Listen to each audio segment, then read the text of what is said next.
Welcome back to the program. Pastor William here, and I am in the city of Bohol in Tagbilaran here in the Philippines, and it is dark here as you can see, so we are just being at the mercy of the light right now. But you can give me a call right now on 0421 256697, or you can text me on that number right now if you got a request for your loved one. There's a song coming up very soon that I have been thinking of playing for a while, and I put it together, so that's going to be a surprise for all our listeners this morning. So wherever you are this morning, give us a call 0421 256697, or you can text me on that number right now, and keep on listening to our program this morning, and we are glad to be on your way. Moments of Inspiration is also on Facebook. You can check us on Facebook as well this morning. So I want to continue my remaining moments now with Pastor Brian Baluca and the wife Marilyn. Marilyn, I'm so intrigued by the way you help the kids and all. But when I look around Manila and Tagbilaran City, I went to the dump site and I saw most of the kids in the dump site. So what do you think can be done to help those kids who are in the dump site and who are just forsaken like that by their parents and all those things? I think the first thing that we can do to them is to lead them to Jesus Christ. And then secondly is that we can do something, or we can share our resources to them. If we have, we can share some food to them, some things that they needed in school. Okay, so that's all that we can help them. But first and foremost, our main purpose why we help them is to lead them to Christ.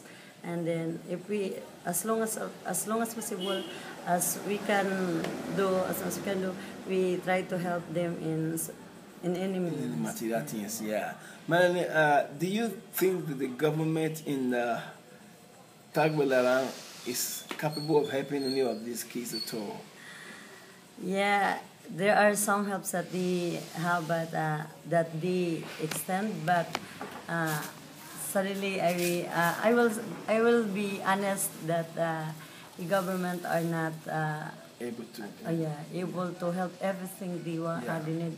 Especially that kind of passions that we have, that we want to lead them to Christ. We want to see their lives transform.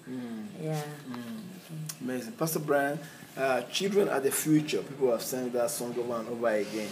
And then, as a church, you know, I know that you've told me your story, how your heart is towards the kids. So, is there any way the church here can be more effective in helping the dump site kids, or doing more for them? So what are your ideas on that area, Mr. Brian? You mean ways where we can help? Yes, yeah. So for me, because the children that we have is different from those children that the churches have near the dump site. So for some people, they do channel it to the local church pastor who is near them and share the blessing and resources. So I think that's the best way we can do, because for me, it's not enough for me to just give it and just leave it what you give. There must be transformation happening. They must learn something in their lives that they cannot forget. So sharing resources is good, and one of the ways to catch their hearts also. Not to control them, but to catch their hearts, and they will be blessed by it. Right, okay. Now let's look again at the spiritual atmosphere of Tagbilaran. Will you say that there's a revival in this city? Yes, comparing to the years that passed by, I believe that the Lord has done something here, and I believe that the Lord is going to do something bigger here. So, by means of openness in the hearts of the people, yes, it is more open today. Amen. Sister Marilyn, is there hope for young people today? Young people today are looking forward to nothing. They feel that there's no life. They feel there's no hope for them. So is there any hope for them as young people today? Yeah, I believe that there is still hope, because in God we always have a hope. So what we need only is we need to share to them Jesus Christ, because it's only Jesus Christ that will give He's still them. the answer. Wow, that's good. Sister Mary, coming back again to one important area of our society, and I don't know about here, but most of the Western world, young people are fed up of life and they are committing suicide. Some of them are tired of life and they just want to kill themselves. Do you have such a problem in this country?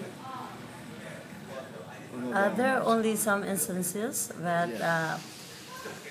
but what is very Rampant. rampant here in Tagbilaran is the drugs. Okay. Yeah. Early pregnancy. Yeah, early Okay. pregnancies, Right. and then youth, they disobey their parents because of their peer groups. Yeah. Okay, peer group. Okay, so you do believe that through the church and what you're doing to help these kids, bringing them out and teaching them the word of God, Yeah, it will help them. that is our hope, Wow. and then we Amazing. always pray for that, Amazing. that we can help. Amazing. Pastor Brian, your home now, you got some kids living with you, and how do you see their life now? Are they different from the other people who are living in the street? I mean, living in the street or living with that are now working with God. How do you see their life? Oh yes,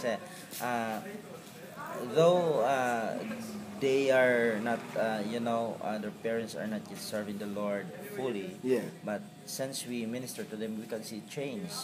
They started to love to go to school faithfully, and that's one of the changes. And also that they are concerned now about the way they speak, and then they are, even though they are exposed to different kinds of vices, but they know now to distinguish between right and wrong. Wonderful. So we cannot dictate them. No. It's up to them. Yes. So, but at least if we planted the seeds in their hearts, so we can have assurance and hope in the future that they will not forget it. Amazing. Wow. Amazing.